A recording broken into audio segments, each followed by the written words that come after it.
Welcome to Rob's Rave. On this episode, we're just doing a little update on the Beetles that I got.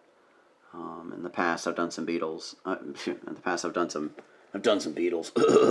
Done some videos on my Blue Death Ending Beetles and some cousins, like some other Beetles that you can actually put them together. Because I thought communal setups were a really neat idea with an animal. And so I found these insects a couple years ago online. I think it's been about a couple years. And anyway, so I just been kind of building them a more perfect community over time. And I got a lot of great stuff. So I'll kind of share with you the setup if you want to copy it in the future. But I got this sandy, soily substrate from Bugs in Cyberspace. Peter Clausen has just a great ecosystem of things you can get for these little insects, and these beetles are really friendly and cool and just peaceful little animals, and I suggest everybody get one at some point. And this is their little feeding stations. I set up a little area, little bottle cap for their freeze-dry crickets. And this little thing, I stole this idea from Russ from Aquarium Pets on YouTube. Russ Wilson, he has velvet ants, and I do too. I have actually one left. I'll tell you about that in a sec. But I got this ant feeder with ant nectar that is made so well that it doesn't, what's the word I'm looking for? It doesn't spoil. So I don't have to worry about mold issues.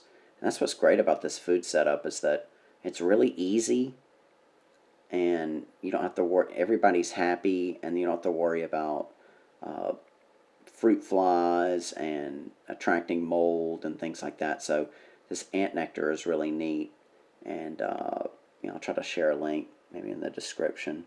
And I got some beetle jelly. I found this company called Communal that makes this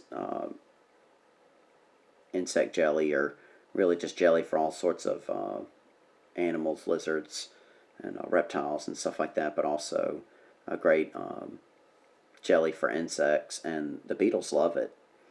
They use a lot of beetle jellies in like Japan, where beetle collecting is more widespread. So I was trying to find a jelly that I could use, and it doesn't attract fruit flies or any insects or bugs, so it's great just to kind of set out in this cool little dish I got off Etsy. It's actually made for isopods, but I thought it'd be great for beetles too. I saw it on a kind of a beetle page. It was really neat, so I ended up getting a couple of those for the setup. So I'm going to back it up there.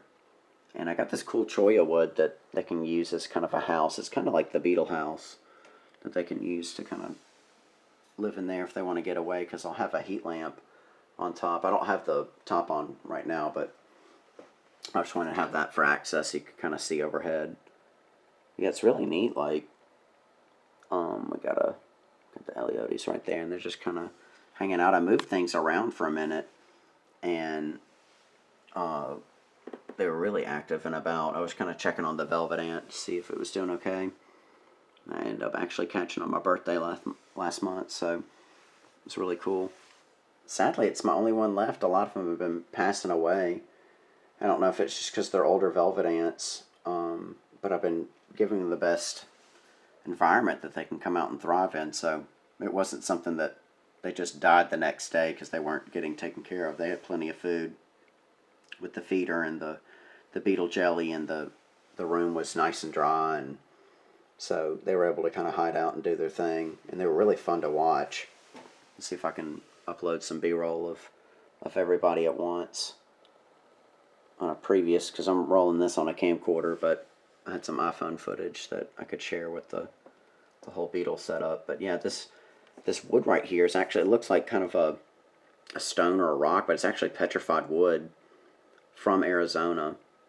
There's this lady at the local flea market in town, and she goes to like Holbrook, Arizona, to go to the petrified forest, national petrified forest out there, and she'll get some from a guy, and just brings back a ton of this stuff, and it looks awesome. I think it looks really natural and goes with this, like, I guess just kind of branch that Exoterra sold at a local pet shop that I went to. I was looking for like wood pieces, and so I know I could kind of trust that as something that won't mold. A lot of people get stuff from like outside and do it, and I don't really want to risk like outside animals and, you know, boiling it and all that nonsense. So I did boil this cholla wood when I first got it a while back, just to kind of make sure it was, I guess, you know, free of nonsense, but, you know, it's not going to like sink to the bottom of an aquarium like a water setup. So I'm pretty cool on that. So let's take an overhead look. And I got this great light from Lowe's, actually. It's a grow light for plants, and it's like a 16 watt boost grow. Let me see if I can show the labeling on it. It's kind of hard, the light's not really, but yeah, on the side you can see it's like boost grow, 16 watt lighting, so it's not a lot of heat, but it's great for plants. Actually, that brinks the beetles out a good little bit, and it makes their photography really awesome. So if you want to take pictures of your beetles and stuff like that, you can get really good, you know, good lighting on it. Because if I take this lighting and I use just lamp lighting, you'll notice a huge difference in how nicely lit the aquarium light is. So I'll put a little top on there. See how I can, and just for a second it's going to adjust, and it's going to look a little real dark, so you'll kind of see that I'm running like a lamp, you know, normal room lighting setup. You see how dark it just got? Like, good grief. So put the top on there. It's like this kind of screened in. This is a 10-gallon. I wanted to get a 20-gallon, but this table's really nice, and it fits perfectly on there. It's just the right size for a 10-gallon. So I got this screened in top lid. It's kind of hard to see from over top, so put that back on there. And yeah, so it's really nice. It just looks really aesthetically pleasing, and beetles seem to enjoy it. They'll come out at night, and I'll turn on my cool kind of wavy light that's really neat. And there's a little beetle right now. Right now they're just kind of chilling and vibing, but they'll come out in a little bit. They're more kind of later in the night kind of deal. Maybe getting a little hit of that jelly. He's like, man, that jelly's, I like that stuff. Yeah, they're just a great animal to have. If you went kind of thinking about these little blue beetles, just super easy, and they don't die as often as, let's say, a velvet ant. My goodness. This month was just straight death. And it's sad to see him go. But, you know, I was hoping to kind of get him for a little longer than that, but anyway. Ooh, somebody's attracted to that beetle jelly. Yeah, the substrate's really cool. And that cholla wood I got on Amazon for about like 15 or something like that.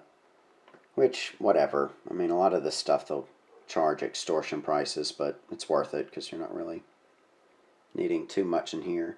Just enough for them to hide, and I try to have it sort of a functional, minimalistic, but also aesthetically pleasing to look at environment. And I think the beetles hopefully enjoy that as well. So I hope y'all like my content on this. If y'all want to see more like it, be sure to comment, like, and subscribe to Rob's Rave. And I will see y'all next time.